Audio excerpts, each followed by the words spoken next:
नमस्कार प्रिय साथियों, आपका बहुत बहुत स्वागत है और हृदय की अनंत गहराइयों से आपका अभिनंदन है। प्रिय साथियों, हम पंच महापुरुष राजयोग पर पिछले 2 पार्ट बना चुके हैं, जिसमें कि पार्ट 1 में हमने चर्चा की थी रोचक योग और मालव्य योग की, और पार्ट 2 में हमने चर्चा की थी भद्र योग की। आज पार्ट 3 हम बनाने जा रहे हैं, जिसमें कि हम चर्चा करेंगे हंस योग की और शश योग की। ठीक है, तो पहले हम ये जान लेते हैं कि हंस योग आखिर बनता कैसे है, किस ग्रह के द्वारा हंस योग का निर्माण होता है और इसके क्या फल रहते हैं जातक के जीवन में, और किन किन लग्नों पर ये हंस योग अप्लाई होता है और अपने श्रेष्ठ परिणाम दिखाता है। प्रिय साथियों प्रिय साथियों पहले हम अपने ये बात जान लेते हैं कि आखिर हंस योग का निर्माण होता कैसे है। तो साथियों, जब भी गुरु केंद्र स्थान पर मौजूद होंगे, 1, 4, 7 और 10 केंद्र स्थान पर गुरु मौजूद हों, विराजमान हों और अपनी ही राशि धनु या मीन के हों अथवा कर्क राशि में उच्च के होकर के विराजमान हों, तो हंस योग का निर्माण होता है। ठीक है प्रिय साथियों, तो हंस योग का निर्माण हो जाता है। अब हंस योग में होता क्या है, तो जब भी किसी जातक की जन्म कुंडली में हंस योग का निर्माण होता है, चाहे उसकी जन्म कुंडली में कितने भी दुर्योग क्यों ना हो, तो भी यहाँ पर स्थित गुरु तो इन्हीं केंद्र स्थानों पर जब भी गुरु हंस योग का निर्माण करते हैं तो हजारों दोषों का दमन ये अकेले स्वतः ही करते रहते हैं। मतलब आपको पता भी नहीं चलेगा कि कब आपकी जो समस्याएं आपको बिना छुए जीवन से निकलती रहती हैं और वे आप तक पहुंचती नहीं हैं। तो इसका सीधा सा कारण देवगुरु बृहस्पति होते हैं। जब भी देवगुरु बृहस्पति आपकी जन्म कुंडली में अच्छी स्थिति में होते हैं तो कुछ इसी तरीके का परिणाम देखने को मिलता है। देवगुरु बृहस्पति नवग्रहों में सर्वाधिक शुभ ग्रह हैं और जहाँ पर भी बैठते हैं, जहाँ पर भी देखते हैं, इनकी दृष्टि में अमृत होता है। उस भाव के अच्छे फलों को बढ़ाने का कार्य करते हैं, और यदि बुरे भाव पर दृष्टि डाल रहे हैं तो उस बुरे भाव के जो अवगुण हैं उनको कम करने का प्रयास देवगुरु बृहस्पति करते हैं, उनको खत्म करने का प्रयास देवगुरु बृहस्पति करते हैं। साथियों, तो अब ये देख लेते हैं कि आखिर हंस योग में होता क्या है। तो गुरु जो कि ज्ञान के कारक हैं, गुरु जो कि विवाह के कारक हैं, संतान के कारक हैं, भाग्य के कारक हैं, नैसर्गिक धन के कारक हैं। तो जब भी देवगुरु बृहस्पति हंस योग का निर्माण करते हुए केंद्र स्थानों में विराजमान होंगे तो इन सभी चीज़ों का जो व्यक्ति के जीवन में है वो कभी भी अभाव नहीं रहेगा, ना विवाह का, ना संतान का, ना भाग्य का, ना धन का। इन सभी चीज़ों से इंसान पूरी जिंदगी परिपूर्ण रहता है, समाज में सम्मानित होता है, सम्मान को प्राप्त करने वाला होता है। राजा या राजा के समकक्ष व्यक्तियों से ये जातक सम्मान प्राप्त करता है, उनका प्रिय बनता है, अच्छा सलाहकार होता है, धर्म कर्म में रुचि लेने वाला होता है। ऐसा व्यक्ति आध्यात्मिक ऊंचाइयों को छूता है। जीवन क्या है, जीवन का क्या अर्थ है, ये व्यक्ति अपने जीवन में जान पाता है, ज्ञान का प्रचार प्रसार करता है और अपनी अच्छी सलाह से ये जनहित कार्य भी करता रहता है। कहने का मतलब है कि देवगुरु बृहस्पति जब भी लग्न में विराजमान हो तो ऐसा व्यक्ति ट्रस्टेबल व्यक्ति होता है। वो जो कोई भी आपको सलाह देगा उसमें आपका हित होना ही होना है। ऐसी देवगुरु बृहस्पति की कृपा इस जातक के ऊपर अवश्य रहती है। तो आइए जान लेते हैं कि किन किन लग्नों में देवगुरु बृहस्पति इस योग का निर्माण करते हुए सर्वाधिक शुभ ग्रह बन जाते हैं। तो पहली जो लग्न है वो है मिथुन लग्न। मिथुन लग्न में जब भी देवगुरु बृहस्पति सप्तम भाव या दसम भाव में बैठेंगे तो सप्तम भाव में बैठकर ये विवाह को, दाम्पत्य जीवन को बहुत अच्छा करेंगे, और जातक का खुद का स्वभाव भी बहुत निर्मल होगा, बहुत ही आध्यात्मिक ऊंचाइयां ऐसा व्यक्ति छूता है जीवन में। धन की कभी कमी नहीं होती ऐसे व्यक्तियों को। धन, संतान संतान भी इनको जो प्राप्त होती है वो बहुत ही अच्छी संतान प्राप्त होती है, जो इनकी आज्ञाकारी होती है और इनका नाम समाज में रोशन करने वाली होती है। इनकी इनकी जो पति मिलते हैं या पत्नी मिलती हैं इनको, इनका जो जीवन साथी होता है वो भी बहुत ही श्रेष्ठ स्वभाव का होता है, बहुत ही अच्छे स्वभाव का होता है। तो सप्तम भाव में बैठ कर के देवगुरु बृहस्पति जातक के जीवन में, दाम्पत्य जीवन में एक रस घोलने का कार्य करते हैं। जातक का दाम्पत्य जीवन बहुत अच्छा होता है, जातक का स्वभाव खुद में भी बहुत अच्छा होता है, जातक ज्ञानी होता है, अच्छा सलाहकार होता है, और चाहे ये नौकरी करें या व्यापार करें, दोनों में ही ये सफलता प्राप्त करते हैं।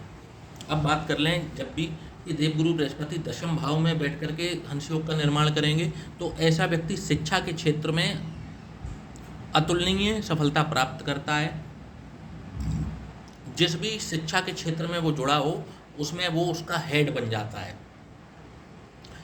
यदि कॉलेज में है तो प्रोफेसर, और उससे भी ऊपर जो भी पोस्ट होती है उस तक पहुंचने का जो सफ़र है इसका अवश्य पूरा होता है। और यदि ये शिक्षक है तो इसका नाम जो है शिक्षा के क्षेत्र में वो बहुत ऊपर तक जाता है और लोग इनको अपना गुरु बना लेते हैं, गुरु बन जाते हैं। ये जिस भी क्षेत्र में हो आध्यात्मिक ऊंचाइयों को छूते हैं। जीवन इनका हर तरीके से परिपूर्ण रहता है, कभी भी इनको ना तो धन की समस्या आती है ना कर्ज की समस्या आती है।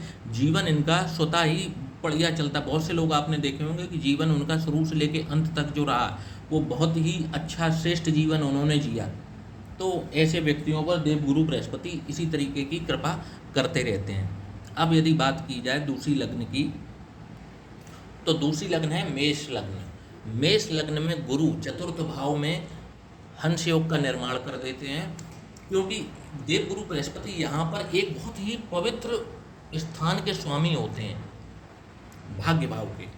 और भाग्य भाव का स्वामी जो है वो चतुर्थ भाव में आकर के बैठ जाए और वो भी उच्च का होकर के, तो ऐसे व्यक्तियों को जो सुख है, क्योंकि ये सुख का भी भाव है, माता का भी भाव है, तो ऐसे व्यक्तियों को जो सुख है वो भाग्य के द्वारा प्राप्त होता है। मतलब ऐसे व्यक्तियों का जो जन्म होगा वो होता ही मतलब पैसे वाले घर में होगा, या धीरे धीरे व्यक्ति जो है खुद में पैसे वाला बनता चला जाता है। भाग्य द्वारा उसको धन की प्राप्ति होती रहती है।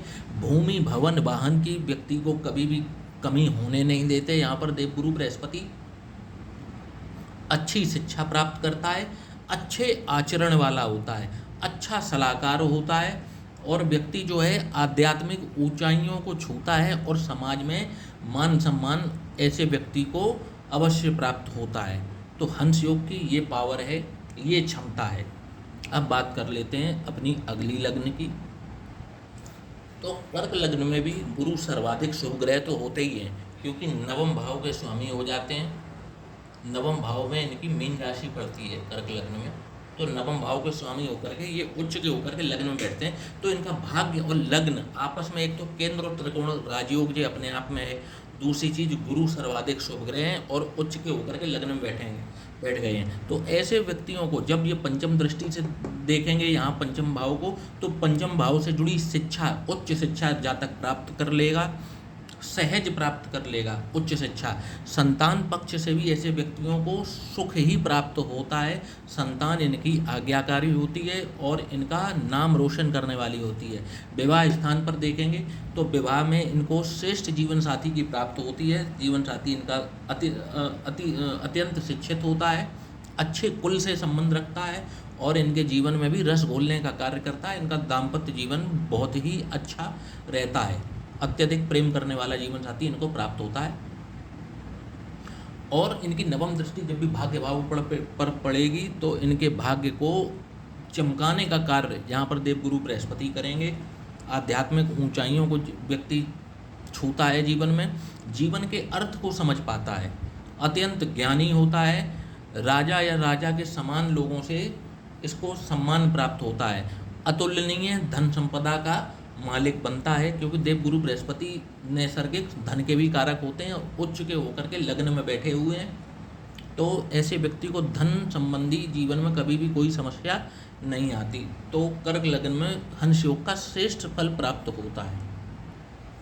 कन्या लग्न में इन दो भावों के अधिपति देवगुरु बृहस्पति बनते हैं, चतुर्थ भाव और सप्तम भाव, यानी कि विवाह की जिम्मेदारी भी इन्हीं की, बिजनेस पार्टनरशिप की जिम्मेदारी भी देवगुरु बृहस्पति देखते हैं। और चतुर्थ भाव यानी कि भूमि, भवन, माता, शिक्षा, सुख, इनके कारक भी देवगुरु बृहस्पति होते हैं। और सुख के कारक सुख में ही बैठ जाएंगे, तो आप समझिए कि इस व्यक्ति से ज़्यादा सुखी कौन होगा। तो देवगुरु बृहस्पति यहाँ पर इनके सुखों की वृद्धि करते हुए देखे जाते हैं। इनकी माता के साथ इनके बहुत ही अच्छे संबंध कहें या प्रेमपूर्ण संबंध कहें, इनकी माता के साथ रहते हैं। और इनकी धर्मपत्नी के साथ भी इनके बहुत अच्छे और प्रेमपूर्ण संबंध रहते हैं। व्यक्ति खुद में भी ज्ञानी होता है, अच्छा सलाहकार होता है, अच्छे आचरण करने वाला होता है। और व्यक्ति का जो व्यवसाय है वो भी शिक्षा के क्षेत्र से जुड़ा हुआ हो सकता है, या व्यक्ति नौकरी करता है तो वो भी उसमें उच्च पदस्थ, इसको सरकारी नौकरी लगने के भी बहुत ही प्रबल चांसेस होते हैं। और शिक्षा के क्षेत्र से भी इसके जुड़ने के बहुत ही प्रबल चांसेस ऐसे व्यक्ति के होते हैं। जीवन में इसको समस्त प्रकार के राजयोगों की प्राप्ति होती है और भौतिक जगत के सभी सुख ऐसे व्यक्ति को प्राप्त सहज ही होने लगते हैं। यदि देवगुरु बृहस्पति जब भी सप्तम भाव में विराजेंगे तो जीवन साथी के साथ अच्छे प्रेमपूर्ण संबंध होंगे ऐसे व्यक्ति के। बिजनेस करेगा तो बिजनेस में मुनाफा कमाएगा, नौकरी करेगा तो नौकरी में अच्छा मुनाफा कमाएगा। और देखा गया है कि विवाह होते ही इनका भाग्योदय शुरू हो जाता है। पति पत्नी दोनों शिक्षा के क्षेत्र से जुड़ करके अत्यधिक लाभ कमा सकते हैं। ऐसा देवगुरु बृहस्पति सप्तम भाव में विराज कर इनको आशीर्वाद देते हुए देखे जाते हैं। अब बात करेंगे अगली लग्न की। जब भी धनु लग्न में देवगुरु बृहस्पति लग्न में विराजमान हो जाएंगे तो लग्नेश लग्न में विराजमान हो जाएंगे, तो फिर इनसे ज़्यादा ज्ञानी कौन होगा। अपने ज्ञान के बल पर ये समाज में इनका नाम बहुत ऊंचे स्तर तक उठता है। इतने ज्ञानी व्यक्तियों में होते हैं, जब ये एक बार बोलना शुरू करते हैं तो लोग इनको काट नहीं पाते। इनके ज्ञान को लोग बाग, श्रोता, दर्शक इनको काट नहीं पाते जब भी ये बोलना शुरू करते हैं। इतना ज्ञान का इनका मतलब इनके अंदर भंडार है कि आपने कई लोगों को ऐसा सुना होगा कि जब वो बात करते हैं तो आप उनकी किसी भी बात पर कोई ऑब्जेक्शन उठा नहीं पाते। आपको भी लगता है कि जो ये बोल रहा है बिल्कुल सटीक बोल रहा है। तो इसी प्रकार का ज्ञान देवगुरु बृहस्पति लग्न में, वो भी धनु लग्न में बैठ करके देने में सक्षम है। और बस एक यहाँ पर मैंने थोड़ा सा इसमें एक नेगेटिव साइड भी देखी है कि धनु लग्न में गुरु जब भी लग्न में विराजमान होते हैं तो थोड़ा सा एक अहम भावना व्यक्ति के अंदर, या यूं कहें कि थोड़ा सा एक अपने ज्ञान का घमंड ऐसे व्यक्तियों को आ ही जाता है। और वो ये कारण भी होता है कि इनके अंदर सच में ज्ञान बहुत ज़्यादा होता है, अतुलनीय ज्ञान होता है। जीवन भर इनको भी धन संपदा की किसी प्रकार की कोई कमी नहीं आती। लग्नेश लग्न में बैठे हैं और धन के कारक हैं, तो ऐसे व्यक्तियों को जीवन भर जो है धन प्रचुर मात्रा में प्राप्त होता रहता है। संतान इनको श्रेष्ठ प्राप्त होती है। जीवन साथी इनको बहुत ही सुंदर और बहुत ही शिक्षित प्राप्त होता है। जीवन साथी, दाम्पत्य जीवन भी इनका बहुत अच्छा होता है और भाग्य भी इनका जीवन भर साथ देता रहता है। और इनको आध्यात्मिक ऊंचाइयां देवगुरु बृहस्पति जरूर इनको लेकर के उस पर जाते हैं। धर्म कर्म में रुचि रखने वाला होता है। जब भी देवगुरु बृहस्पति चतुर्थ भाव में विराजेंगे तो माता के साथ संबंध अच्छे रखने कार्य करेंगे। कार्य क्षेत्र में इनको प्रसिद्धि का योग मिलेगा। इनको पंचम दृष्टि से आध्यात्मिक, ये एक रिसर्च का भी हाउस है, तो जब भी देवगुरु बृहस्पति यहाँ बैठ कर के रिसर्च हाउस को देखते हैं तो ऐसा व्यक्ति की देखा जाए तो तंत्र मंत्र में भी रुचि हो सकती है और वो अत्यंत ज्ञान जो है इस क्षेत्र में रिसर्च भी कर सकता है। तो ऐसा भी देखने में आता है। सप्तम दृष्टि कैरियर स्थान, दशम स्थान पर पड़ती है तो शिक्षा के क्षेत्र से भी जुड़ सकता है। भूमि, भवन, वाहन, इनकी जीवन भर इस व्यक्ति को कोई कमी नहीं होती। माता के साथ संबंध अच्छे रहते हैं इनको, ऐसे व्यक्तियों के। तो यहाँ पर बैठकर देवगुरु बृहस्पति हंस योग में इस तरीके के फल देने का कार्य करते हैं। मीन लग्न में भी गुरु लग्न में बैठ करके, जैसा कि मैंने पहले भी आपको बताया कि लग्न में बैठ करके, क्योंकि गुरु को दिशा बल प्राप्त होता है, दिग्बली हो जाते हैं लग्न में बैठकर। व्यक्ति अपने मुख से ज्ञान की बातें निकालता है, अच्छी बातें करता है, अच्छे आचरण वाला होता है, अच्छा सलाहकार होता है, धन से परिपूर्ण होता है, समाज में सम्मानित होता है। ऐसे व्यक्ति बहुत ही मृदुभाषी होता है। ज्ञान इनके बोलने से, ज्ञान की जैसे कि एक ज्ञान की नदी है इनके अंदर, ये कह सकते हैं हम। तो देवगुरु बृहस्पति लग्न में बैठ करके तमाम दोषों का दमन करते हैं, बैठ करके तमाम कई दोषों का दमन कर देते हैं। देवगुरु बृहस्पति अकेले यदि लग्न में बैठे हों तो कहते हैं कि कुंडली के हजारों दोषों का परिहार ये कर देते हैं लग्न में बैठ करके। संतान से सुखी, विवाह से सुखी, भाग्य स्थान से सुखी, धर्म कर्म से सुखी, धन से सुखी। जब इतने सुख मिल गए तो जीवन में आप समझ ही गए होंगे कि ये किसी राजयोग से कम नहीं, ये पूरा राजयोग ही है। किसी व्यक्ति को अगर इन सब चीज़ों में सुख मिल जाए, दशम भाव में बैठेंगे, शिक्षा के क्षेत्र से जोड़ करके आपको आपका नाम समाज में फैला देंगे। यहाँ दृष्टि डालेंगे भूमि भवन वाहन माता के भाव पर, यहाँ से आपको श्रेष्ठ लाभ प्राप्त होंगे। और कई बार तो यहाँ पर बैठ करके देखा गया है कि जब भी देवगुरु बृहस्पति दशम भाव में बैठे हों, इनकी दृष्टि जब चतुर्थ भाव पर पड़ती है तो इनको भूमि भवन वाहन जो है ना वो बहुवचन में प्राप्त हो जाते हैं। बहुवचन का मतलब एक से अधिक, अब एक से अधिक 2, 3, 4, 10, 20 भी हो सकते हैं। तो देवगुरु बृहस्पति की ये क्षमता है देने की। गुरु जब देते हैं तो जीवन भर आपको परिपूर्ण रखते हैं। तो देवगुरु बृहस्पति यहाँ पर ये कार्य करते हैं बैठ करके। तो हमने साथियों जाना कि किन किन लग्नों में, तो आइए एक बार इसको रिपीट कर लेते हैं। मेष लग्न, मिथुन लग्न, कर्क लग्न, कन्या लग्न, धनु लग्न और मीन लग्न, इन 6 लग्नों में देवगुरु बृहस्पति बैठ करके हंस योग का निर्माण करते हैं। और आपको बता दूं, एक हंस योग का निर्माण और भी होता है, वो मैं आपको जरा बताना भूल गया, अब बता देता हूं। मकर लग्न में, मकर लग्न में गुरु यहाँ पर बैठ करके हंस योग का निर्माण करते हैं। और यहाँ पर बैठ करके वही चीज़ें विवाह संबंधी जातक को परेशानियां नहीं आती, विवाह अच्छी उम्र में हो जाता है, ठीक ठाक उम्र में व्यक्ति का हो जाता है, जीवन साथी बहुत ही अच्छा समझदार ऐसे व्यक्तियों को प्राप्त होता है। ये खुद में भी ज्ञानी होते हैं, इनको काफ़ी अच्छा ज्ञान होता है, जीवन के तजुर्बे बहुत अच्छे होते हैं। धन संबंधी किसी प्रकार की कोई समस्या नहीं आती, इनका विवाह भी अच्छे कुल में हो जाता है और ये भी जीवन में हर तरीके से परिपूर्ण रहते हैं। अब बात कर लेते हैं हमारे अगले योग की, जो कि बनता है शश योग, जो हमारे बनाते हैं शनिदेव महाराज। साथियों पहले जान लेते हैं शश योग होता क्या है, शश योग का निर्माण कैसे होता है। प्रिय साथियों, शश योग का निर्माण ऐसे होता है कि जब भी शनिदेव केंद्र के इन भावों में पहला, चौथा, 7वां और 10वां इनमें विराजमान हों, अपनी ही राशि साधारण राशि मकर में हों, मूल त्रिकोण राशि कुंभ में हों या अपनी उच्च की राशि तुला में, इन केंद्र स्थानों पर यदि शनिदेव मौजूद हों तो शश योग का निर्माण कर देते हैं। अब देखिए, अब शश योग के बारे में एक चीज़ को आपको बता देते हैं कि शनिदेव ठीक है कि मकर राशि में बैठे हैं कि तुला में बैठे हैं और कि कुंभ राशि में बैठे हैं, वो चीज़ एक अलग है। लेकिन हमें, क्योंकि शनि एक क्रूर ग्रह भी है, एक पापी ग्रह में इनकी श्रेणी में आते हैं, संसार के न्यायाधीश हैं, सबसे बड़े न्यायाधीश शनिदेव हैं पूरे संसार के, इनसे बड़ा न्यायाधीश कोई नहीं है, दंडाधिकारी भी हैं, या यूं कहें कि कर्म फलदाता भी हैं। जैसे आप कर्म करेंगे शनि के रिजल्ट आपको उसी तरह मिलेंगे और शनै शनै मिलेंगे, मतलब धीमे धीमे। शनि लिमिट है, आपको लिमिट में रखना जानते हैं, आपकी बाउंड्रीज को तय शनि करते हैं।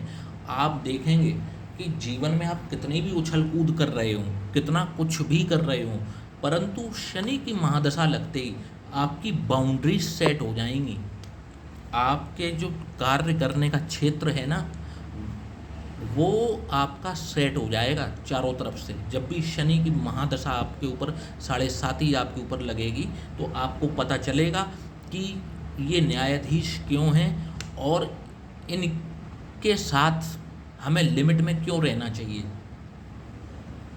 तो शनि उसी प्रकार से रिजल्ट देते हैं, कर्म फलदाता हैं, और धीरे धीरे इनके रिजल्ट आते हैं, ग्रेजुअली आते हैं, परंतु लंबे समय के लिए आते हैं, क्योंकि इनकी महादशा भी 19 वर्षों की होती है। जिस किसी व्यक्ति पर लगती है, ये उनको किसी न किसी प्रकार से समझाते रहते हैं अपनी महादशा के दौरान, और अंत में जब वो महादशा खत्म होती है तो जीवन का सारा तजुर्बा ऐसे व्यक्ति को हो चुका होता है और वो एक खरा सोना बन चुका होता है। जीवन जीने के लिए पूरी तरीके से वो व्यक्ति अपनी अगली पाली के लिए रेडी हो चुका होता है। तो प्रिय साथियों, सस योग में जब भी सस योग का किसी व्यक्ति के जन्म पत्री में निर्माण होता है, तो ऐसा व्यक्ति आप देखेंगे कि न्याय संगत बात करेगा, न्याय संगत खुद भी होगा, थोड़ा थोड़ा क्या काफ़ी मैच्योर्ड होगा, अपनी एज से डबल जो लोग हैं उनसे भी ज़्यादा मैच्योर्ड ये व्यक्ति होगा, मेहनती होगा, अपने काम से काम रखने वाला होगा, और ना तो अन्याय सहेगा, ना अन्याय करेगा, और ना किसी को करने देगा। ऐसा व्यक्ति न्यायप्रिय होगा। आप देखेंगे कि जितने भी न्यायाधीश होते हैं, जो सिविल कोर्ट के होंगे और वैसे भी जो हाई कोर्ट के जज होते हैं, आप देखेंगे कि इनकी जन्मपत्री में इनके शनि बहुत प्रबल होते हैं। हालांकि वो सब चीज़ें होने के लिए और भी ग्रहों का सपोर्ट चाहिए, परंतु न्यायाधीश बनने के लिए आपको शनि की कृपा विशेष तौर पर चाहिए ही चाहिए। यदि आप उस क्षेत्र से या आप वकालत के पेशे से जुड़ना चाहते हैं, तो आपको शनि की सहायता चाहिए ही चाहिए। अब देख लेते हैं कि शनि ससयोग में क्या होता है। तो ससयोग भी जब भी निर्माण होता है, तो ऐसा व्यक्ति आप देखेंगे कि जीवन में अपने बल पर, अपनी मेहनत पर बहुत ऊंचा मुकाम प्राप्त करता है। और कहते हैं कि शनि से बड़ा गिवर कोई नहीं है, कोई भी ग्रह शनि से ज़्यादा दे नहीं सकता।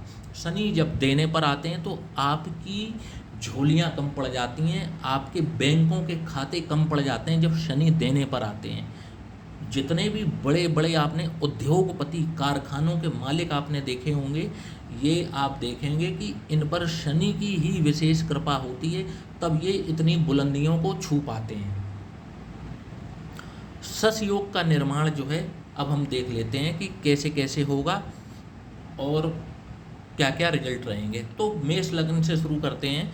मेष लग्न में शनि जो हैं वो एक समग्रह होते हैं, क्योंकि मंगल इनके नैसर्गिक शत्रु है। शनि और मंगल आपस में शत्रु भाव रखते हैं, परंतु फिर भी क्योंकि इनको केंद्र का एक स्थान दिया गया है, 10वीं राशि इनकी केंद्र में पड़ती है, इस वजह से ये समग्रह भी हो जाते हैं। तो मेष लग्न में शनि जब भी दशम भाव में विराजमान होते हैं, तो सस योग का निर्माण होता है। ऐसा व्यक्ति अगर मेहनत करना शुरू कर दे, समय से खूब मेहनत करना शुरू कर दे, यहाँ पर बैठकर शनि रगड़ाते जरूर हैं, क्योंकि कर्म फल दाता है, कर्म के स्वामी बनते हैं। दशम के इनका जो पक्का घर है वो यही है। ये अकाल पुरुष की कुंडली को अगर देखें तो शनि का घर यही आता है, दशम भाव। तो इसलिए शनि का ये खुद का घर है, अपनी ही राशि में बैठकर ससयोग बना रहे हैं। मेहनत तो देखो गुरु कराएंगे, मेहनत कराएंगे और अच्छे से रगड़ाएंगे, रगड़ा रगड़ा के एक खरा सोना, तपा तपा कर खरा सोना बनाने का कार्य करेंगे। और जब ये आपको खरा सोना बना देंगे तो धन जो है वो सहज ही आप पर बरस पड़ेगा, बरस।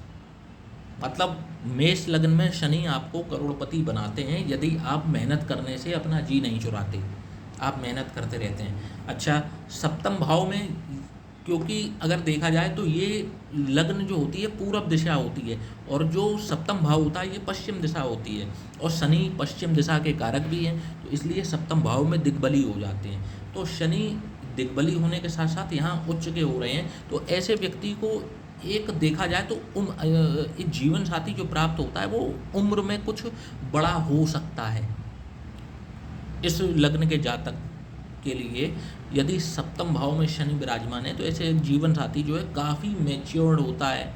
ऐसे व्यक्ति का जीवन साथी बिजनेस के क्षेत्र में यदि ये काम करते हैं तो इनको अकूत सफलता प्राप्त होती है और ये बहुत ही अच्छा काम कर पाते हैं। बिजनेस के क्षेत्र में बड़े उद्योगों का ये निर्माण करते हैं और बड़े उद्योग लगाते हैं, बड़े बड़े प्लांट कारखाने लगाते हैं और उसमें खुद भी बड़े बनते हैं और ये जो कई लोगों को ये रोजगार देने का कार्य भी करते हैं। तो शनि यहाँ पर अच्छे रिजल्ट देंगे जब भी ससयोग का निर्माण करेंगे। अब बात करते हैं दूसरी लग्न की। तो वृषभ लग्न में एक तो शनि खुद में राजयोग कारक होते हैं, इनको सब कुछ दिलाने वाले हो जाते हैं, बाध्य हो जाते हैं, क्योंकि लग्नेश शुक्र के ये परम मित्र हैं और केंद्र स्थान में ससयोग का निर्माण वो भी अपनी मूल त्रिकोण राशि में। ये व्यक्ति जब भी इनको शनि की महादशा लगती है, ससयोग क्योंकि निर्माण हो ही रहा है, जब भी शनि की महादशा लगेगी ये व्यक्ति छप्पर फाड़ पैसा कमाता है। नौकरी के क्षेत्र में यदि ये व्यक्ति हुआ तो सबसे टॉप लेवल की जो टीम होती है या सबसे टॉप लेवल की जो पोजीशन होती है कंपनी में, ये व्यक्ति उसको प्राप्त करेगा। न्याय के क्षेत्र में यदि ये जुड़ा हुआ है तो न्याय के क्षेत्र में अगर वकील है तो इसकी वकालत का पेशा टॉप पर चलना शुरू हो जाएगा। यदि ये न्याय के कामों से जुड़ा है या मान लीजिए बिजनेस से यदि ये व्यक्ति जुड़ता है तो बिजनेस में भी यदि ये लोहे का काम करता है, लोहे से संबंधित केमिकल से संबंधित कार्य करता है, इसके उद्योग लगाता है, तो ये इसकी सफलता अतुलनीय हो जाती है और ये अत्यधिक सफलता प्राप्त करता है और धन की कोई सीमा नहीं रहती और धन प्रचुर मात्रा में ये जीवन भर प्राप्त करता रहता है और समस्त सुख इसको जीवन में प्राप्त शनि की महादशा में अवश्य होते हैं। अब बात कर लेते हैं अगली लग्न की। कर्क लग्न में क्योंकि शनि सप्तमेश बनते हैं और अष्टमेश बनते हैं, तो यदि कर्क लग्न में शनि ससयोग बना भी लेते हैं तो वो अच्छे परिणाम नहीं देते। अपनी दशाओं अंतर्दशा में ये व्यक्ति को दिक्कत ही रहती है, तो इसलिए ससयोग का लाभ कर्क लग्न वालों को नहीं मिलता। ना ही सिंह लग्न वालों को ससयोग का लाभ मिलता है। कन्या लग्न में ये केंद्र स्थान में इनकी राशि होती नहीं है, इसलिए कन्या लग्न वालों को भी इसका लाभ नहीं मिलता। अब बात करते हैं तुला लग्न की। तुला लग्न में इनको केंद्र स्थान पर राशि प्राप्त होती है, वो भी चतुर्थ भाव में। तो तुला लग्न में ससयोग का पूर्ण लाभ मिलता है और जब भी इनको शनि की दशा महादशा अंतरदशा चलती है, इनको भूमि भवन वाहन से संबंधित इनके बढ़ते ही चले जाते हैं। शनि क्षेत्र के भी कारक होते हैं, तो शनि यहाँ से दशम भाव को जब भी देखेंगे, आप यदि राजनीति में भी कदम रखते हैं तो आपको मतलब आपकी ख्याति जो है वो चारों तरफ चारों दिशाओं में फैलती है और आपको जो है अच्छा नेतृत्व क्षमता यहाँ पर शनि बैठ करके देते हैं। थोड़ा सा यहाँ पर देखने में आया है कि शनि देव जो हैं दुर्भाग्यवश थोड़ा सा माता के लिए कष्ट लेकर के जरूर आते हैं, थोड़ा सा कष्ट माता को अवश्य रहता है। बाद बाकी तुला लग्न में शनि जब भी चतुर्थ भाव में बैठते हैं तो इनके श्रेष्ठ परिणाम देखने को जीवन भर मिलते रहते हैं और व्यक्ति को ये अत्यधिक संपत्ति दिलाने का कार्य शनिदेव यहाँ पर अवश्य करते हैं। अब बात कर लेते हैं हम अपनी अगली लग्न मकर लग्न की। अब बात कर लेते हैं मकर और कुंभ लग्न की। जब भी शनिदेव लग्न में विराज करके ससयोग का निर्माण करेंगे तो जातक जो है न्याय संगत होगा, न्यायप्रिय होगा, कोर्ट में बड़ा एक जज भी हो सकता है और न्यायाधीश हो सकता है। ऐसा व्यक्ति बड़ा उद्योगपति हो सकता है और बड़े कारखानों का मालिक हो सकता है।